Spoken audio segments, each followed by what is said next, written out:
The Little Red Riding Hood. Like, subscribe, share and hit the bell icon.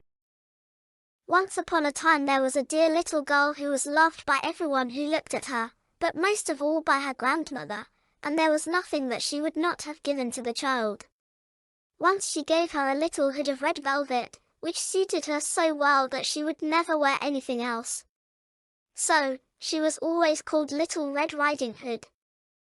One day her mother said to her, "Come, Little Red Riding Hood, here is a piece of cake and a bottle of wine.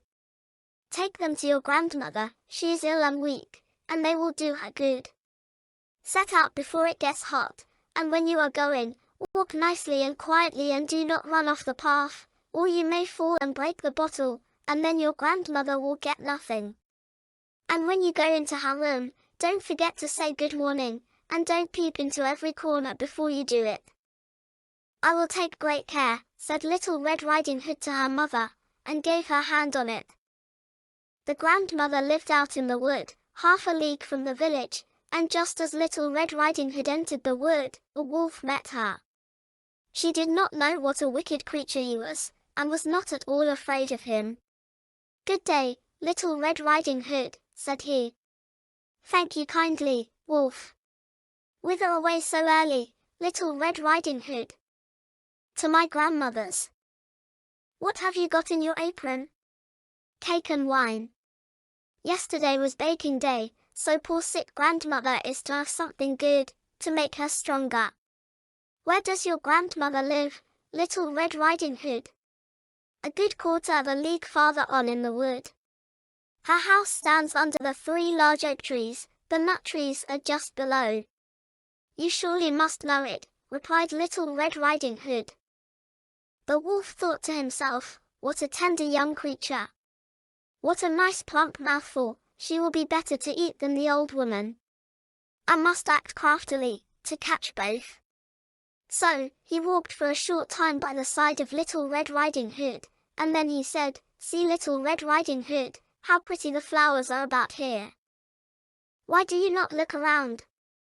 I believe, too, that you do not hear how sweetly the little birds are singing. You walk gravely along as if you were going to school, while everything else out here in the woods is merry." Little Red Riding Hood raised her eyes, and when she saw the sunbeams dancing here and there through the trees, and pretty flowers growing everywhere, she thought, "Suppose I take grandmother a fresh nosegay? That would please her too. It is so early in the day that I shall still get there in good time." And so, she ran from the path into the woods to look for flowers. And whenever she had picked one, she enjoyed that she saw a still prettier one farther on, and ran after it. And so got deeper and deeper into the wood. Meanwhile the wolf ran straight to the grandmother's house and knocked at the door. "Who is there?" "Little Red Riding Hood," replied the wolf. "She is bringing cake and wine." "Open the door." "Lift the latch," called out the grandmother. "I am too weak, and cannot get up." The wolf lifted the latch, the door sprang open, and without saying a word he went straight to the grandmother's bed, and ate her. Then he put on her clothes, dressed himself in her cap, laid himself in bed, and drew the curtains. Little Red Riding Hood, however, had been running about picking flowers, and when she had gathered so many that she could carry no more, she remembered her grandmother and set out on the way to her. She was surprised to find the cottage door standing open, and when she went into the room, she had such a strange feeling that she said to herself, "Oh dear, how uneasy I feel today, and at other times I like being with grandmother so much." She called out, "Good morning," but received no answer. So, she went to the bed and drew back the curtains. There lay her grandmother with her cap pulled far over her face and looking very strange. "Oh, grandmother," she said, "what big ears you have." "The better to hear you with, my child," was the reply. "But, grandmother, what big eyes you have," she said. "The better to see you with, my dear." "But, grandmother, what large hands you have." "The better to hug you with." "Oh, but, grandmother, what a terrible big mouth you have." the better to eat you with. And scarcely had the wolf said this, than with one bound he was out of bed and swallowed up Red Riding Hood. When the wolf had appeased his appetite, he lay down again in the bed, fell asleep, and began to snore very loudly. The huntsman was just passing the house, and thought to himself, "How the old woman is snoring. I must just see if she wants anything."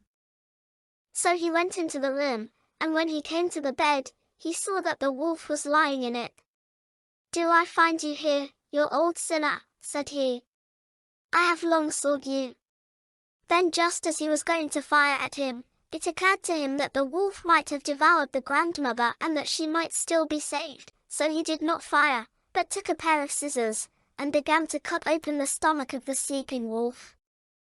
When he had made 2 snips, he saw little Red Riding Hood shining, and then he made 2 snips more, and the little girl sprang out, crying, "Ah, how frightened I have been! How dark it was inside the wolf!"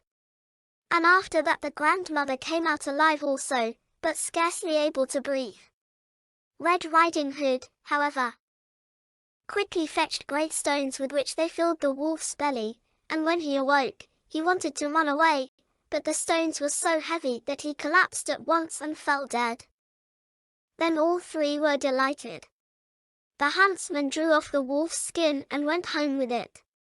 The grandmother ate the cake and drank the wine which Red Riding Hood had brought, and revived, but Red Riding Hood thought to herself, "As long as I live, I will never by myself leave the path, to run into the wood, when my mother has forbidden me to do so."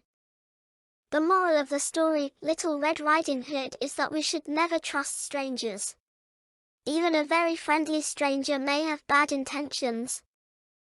Subscribe to my channel. Bye!